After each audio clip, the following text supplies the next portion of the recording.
Austin of Voice and repping the Voice and Fitness. We're back again today, and the topic of today is going to be learn from the mistakes of others, or at least a wise man learns from the mistakes of others, and a fool learns from his own mistakes. Now, guys, this topic comes from, obviously, I'm gonna have to cover this whole sea boat, or I'm over here thinking in German, but this topic, it comes from the submarine that actually sank or imploded a few days ago. And I'm only covering this because, guys, this is just, it's almost ridiculous when the more you kind of look into this stuff, because this was possibly everything that could go wrong went wrong. And not only on top of that, it just goes to show you so many different lessons. Like one lesson, for example, before pride cometh the fall. So, obviously with these billionaires, man, they got a hella paper, just lots of money. And one thing that I've noticed is when you look at this whole story, there were so many red flags about this damn boat. Like it wasn't super regulated. There was all these different people who used to work at the company that was whistleblowers, that was breaking NDAs, trying to get people to not get on this damn boat. The CEO of the company, he kind of went along with it anyways. See, the problem is when it was rich people, as you saw with the Fire Festival, all you got to do is tell them that something is really expensive, and they're going to pay that cost because they think, yeah, it's expensive, so it has to be selective and elite, and it works. Now, obviously, they did trips before, but like we said before, there was all these different situations where these people that was getting on these boats, man, there's so many red flags, but they just didn't listen, and they just went on it anyways. I mean, I was reading some with the CEO, he was all super woke, talking about they didn't want some old white men traveling, taking care of the boat or whatever. They wanted to be more inclusive and all this other stuff. That's another thing too, man. Like, guys, some of that woke stuff is kind of nonsense, all right? I don't care who is flying my plane as long as he's the most qualified person flying the plane.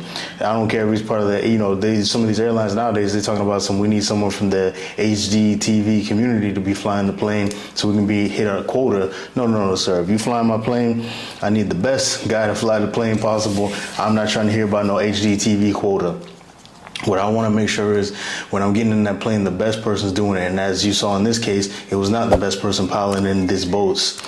And then another thing too, man, like with this whole situation, when you look into it, there was a lot of this is kind of some weird stuff going on. Like I was reading something that they said the wife of the husband, she's actually a descendant of someone who's on the Titanic. I don't know if that's true. That could just be some nonsense somebody made up, but that in itself is just very strange, man. Like you could literally go on YouTube and you can watch a whole expedition of the Titanic. You ain't even got to really do all that, man. There's all types of different ways you can do exclusive stuff. I mean, I'm pretty sure now, eventually they're going to get to the point where you can go to space. I know it's kind of expensive now, but once it gets cheaper, you're going to be able to go to space, man. You can do all this other stuff that's a lot safer without having to lose your life in this whole situation, man. And then even then, some of the conspiracies that I've been hearing, some of them saying that they might have faked their deaths. That's plausible. Or they could have been saying that, maybe they was going down there because they wanted to do a meeting, even top secret, because they're billionaires. You don't know what kind of weird Illuminati, Bilderberg group, Illuminati, stuff that they got going on down there. Because I just want to touch on that, man. Like all this kind of situation couldn't have been avoided, man. Like, I mean, the boat was being used by a PS3 controller, not even PS4, man. And it wasn't even like the main controller; it was a Mad Catz controller. It was the controller I would give to my little brother when we would play when we would play True Crime Streets of LA on the GameCube, man. That wasn't even like the main. That was the controller you give your cousin when he come over or some shit like that. Like they give so many things about this, man. It's almost ridiculous, guys. But this is the kind of stuff, man. Like when you hear stuff like this, I'm pretty sure the people who got in that boat, they might have got so many warning signs, but they just did not want to listen, and they ended up losing their life tragically in this situation. So guys, make sure to learn something from this. Don't fall a victim to these kind of situations. Make sure to use your discernment. Make sure to be safe out there. And as we always say, make sure to control the negative, focus on the positive. It's your boy, repping the Voice and Fitness. I'm out.